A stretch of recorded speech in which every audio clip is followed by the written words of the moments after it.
Hi guys, you are watching I Am Ready for Love. Welcome back to our subscribers and all our new viewers. Welcome, welcome, welcome. Today's video will be via a Zoom chat, and our guest today is Miss Shauna Gaye Scott, who is also my cousin.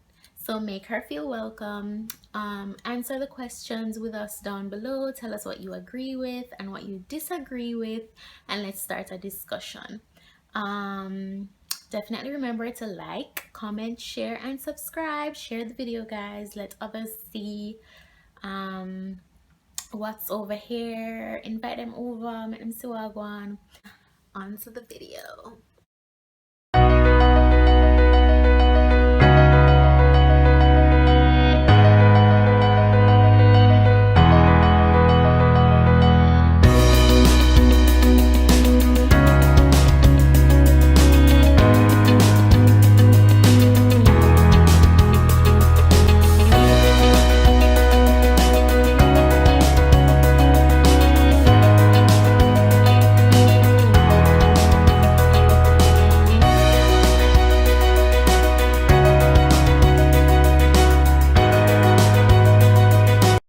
Welcome to I Am Ready for Love.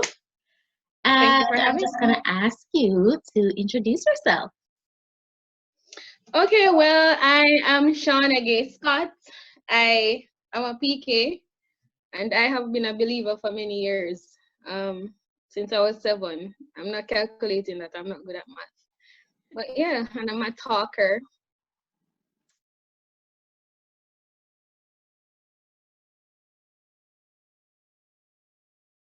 All right, so let's just jump right into it. I hope you are excited because I am. I'm actually excited. No holding Yeah. back. What influences your views on relationships? All right, my views on relationships. All right, so initially, because you know that we grew up in the church, and first of all, when you decide that you're attracted to someone, it's like, because we're accustomed to hearing, don't have sex before you're married. So we started thinking that, okay, once I like somebody, automatically you're going to end up having sex.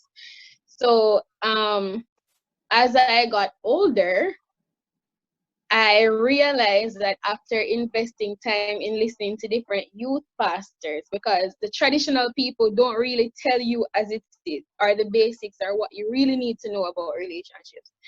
So I got all of this by listening to my favorite youth pastor, Michael Todd.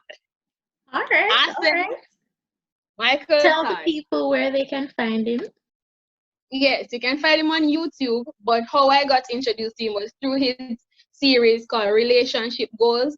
And that's where it actually shifted my perspective as to what relationship is, what we're supposed to expect in relationship, the importance of parameters. And then first, I actually realized that relationships were truly God's idea. So no longer do I need to feel ashamed or feel like, okay, once you like somebody or once you feel like you're attracted to somebody, it's no longer a crime. God actually wanted it. So that actually shaped my perspective of relationships. Okay, and do you think at all that your family background or the society that you live in influences your views on relationships as well? Certainly, because when I was growing up, I always said that I wanted a man like my father, not a pastor, Why not not? a. I think growing up in a PK household and you see the many things that my father had to go through, it is not easy being a minister. I must say kudos to my father, but I just didn't want a pastor as my husband. I have lived with one for years and I have seen so many things. I think I was immature and very young as the whole members were towards him sometimes and I didn't like it. Mm. So automatically that had shifted my mindset as to, yo, Jano, this pastor relationship thing not gonna work for me. And I have been a PK all my life, so I wanted a change. But even though I wanted a man who was strong, I wanted a man who knew who he was, I wanted a man who knows how to lead, I wanted a man who understands that security is important. I wanted a man who knows how to provide for his home. I am very independent, not that I'm dependent, but I wanted a strong man as my partner. And I saw that in my father. So initially, because I'm accustomed to seeing that, I automatically also wanted a nuclear family. My dad was always home, my mommy was always home. I always loved the feeling of getting together with my family. So indeed, I believe your family does have some contribution to how you perceive relationships. Also, society plays a big role, because if it's a case where you're not accustomed to having a nuclear family and so on, and you're accustomed to seeing a lot of broken homes in society, it affects persons' views. Some persons may not want to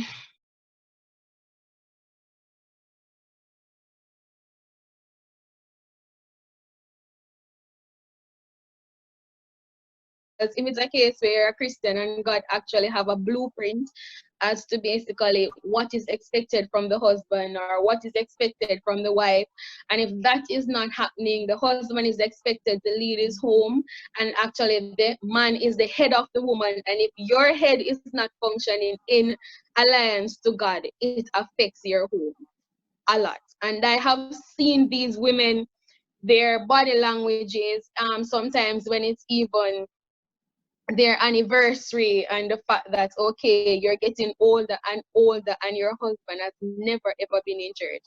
Like, I never ever want that for myself. And I realize that it does affect persons, because even the younger generation, they do not see healthy relationships.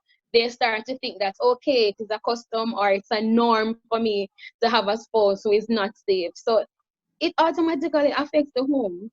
Automatically it affects the home. And you wouldn't want to have your partner being unsafe. I wouldn't want to have my partner being unsafe, because honestly, I believe that I'm on a journey and it requires me spending a lot of time in God's presence. And I don't want, when I'm spending time in God's presence and I need Him to be beside me, especially as my covering, and speaking life into me and praying over me, it might tell me if I shut up and I watch a Netflix movie right now and me are interrupting.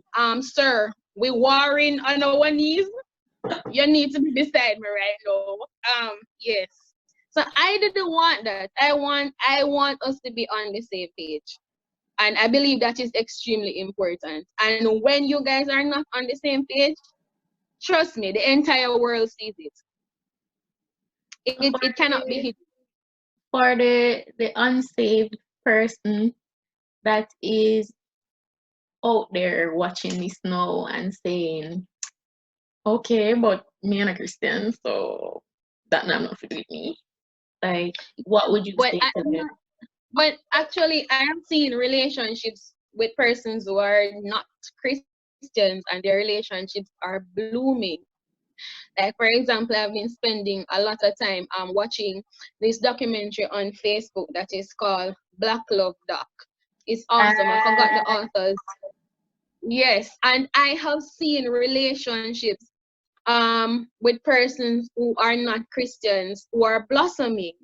So the thing is, one thing, even though both persons are not saved, at least they're at on the same page somewhere. Like, for example, I love the Ellisies, which is Deval and Kadeen. I love these persons, just to name a few, and they are not Christians, and their relationship is blooming.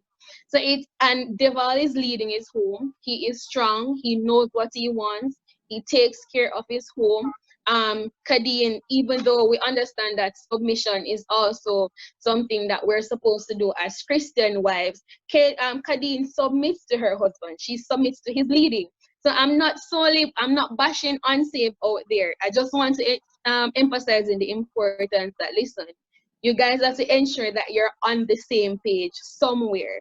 So if I am a Christian and my husband is a Christian, it's easier for me, right? And if you both are unsaved and you both are heading towards something, I'm not bashing you, because I've seen unsaved marriages flourishing, and I am learning from these marriages. It's juicy. so for somebody who is in like a 2-year thing now, what are some things that you think that they should be looking for in that relationship? Um, that they should be saying, all right, we need to fix this, we need to fix that, and maybe the person who may I talk to, I'm not sure about this. Like, what should they be looking for? Um, I in the even though we are Christians and our lives is basically predicated on God's word. Genesis 2, verses 18 to 25, even though that's what I'm going to be shared on later, makes it so explains it beautifully.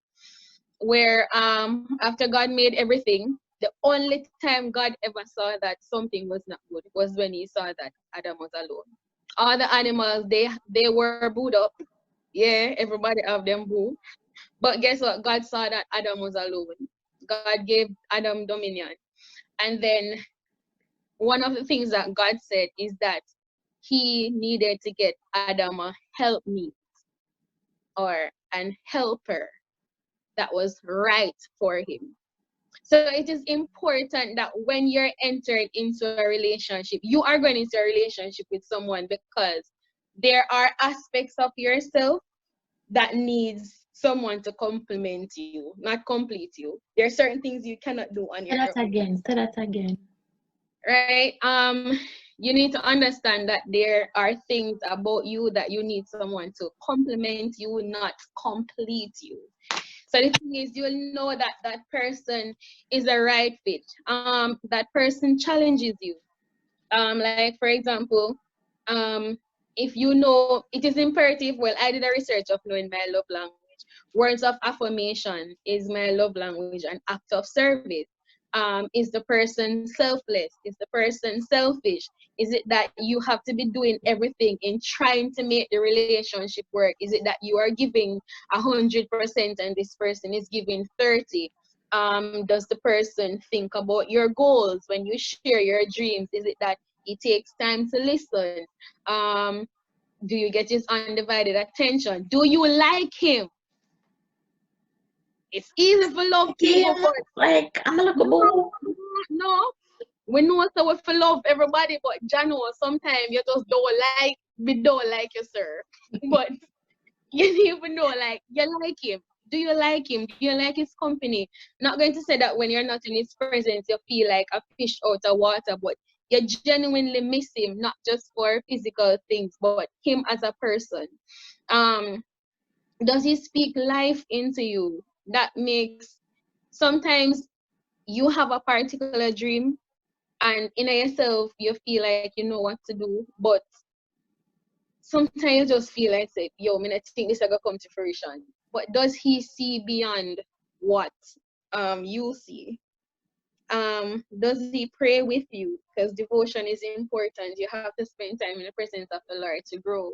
So it's not about 2 years or 3 years or 10 years. You want to know that this person is added value to my life and not a liability. You don't want to be going on for years and years and you have to draw the person. Why that enough exercise? You have to be drawing them and you draw them and draw them for 2 years. Like you have to know whether or not the time that I'm investing in this relationship, am I growing? Am I investing in vain? Am I getting a return on my investment? So those are the things I think you should take into consideration. Okay.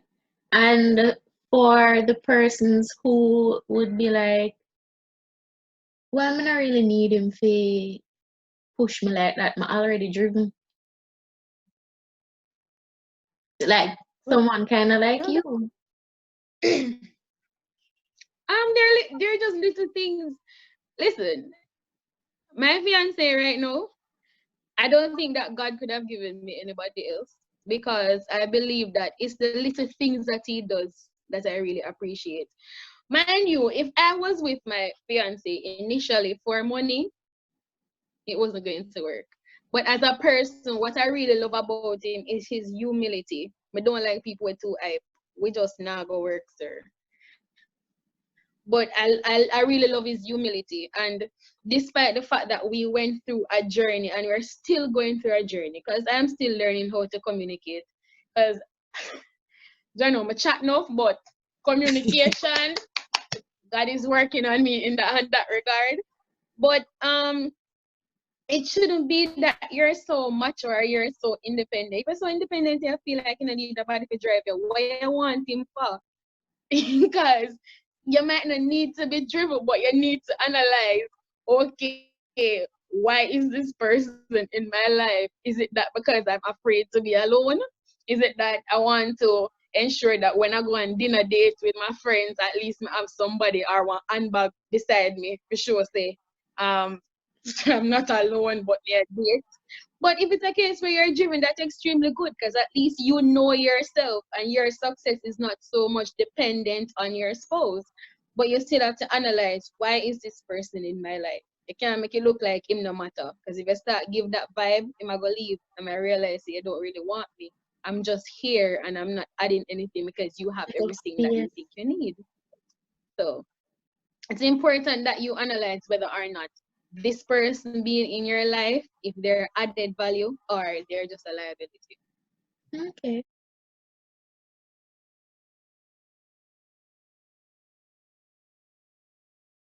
Thank you guys for watching. Like, comment, share, and subscribe. Talk down in the comments where. Alright, bye.